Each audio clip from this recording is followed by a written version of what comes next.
આગળ વધીએ અને વાત કરીએ મહીસાગરની તો મહીસાગર જિલ્લામાં ફરી એકવાર ચાલુ કારમાં આગ લાગી।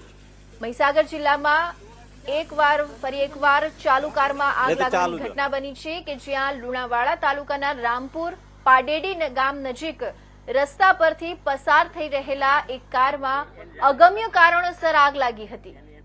આ ઘટનામાં અગમ્ય કારણોસર કારમાં આગ લાગી ગઈ હતી। કારમાં સવાર કાર ચાલક સમય સૂચકતા વાપરી તુરંત બહાર નીકળી જતા જીવ બચ્યો હતો।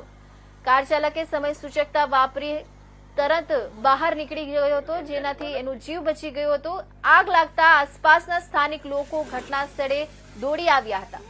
બનાવ અંગે લુણાવાડા નગરપાલિકા ફાયર બ્રિગેડ ટીમને જાણ કરવામાં આવતા ફાયર ટીમ ઘટના સ્થળે પહોંચી આગ પર કાબુ મેળવ્યો હતો। મહીસાગર જિલ્લામાં એક જ માસમાં કારમાં આગ લાગવાનો આ બીજો બનાવ છે। મહીસાગર જિલ્લામાં એક જ મહિનામાં આ કારમાં આગ લાગવાની આ બીજી ઘટના બની હતી। અગાઉ લુણાવાડાના સામળા ચોકડી નજીક કારમાં આગ લાગતા કાર ચાલકનું મોત નીપજ્યું હતું।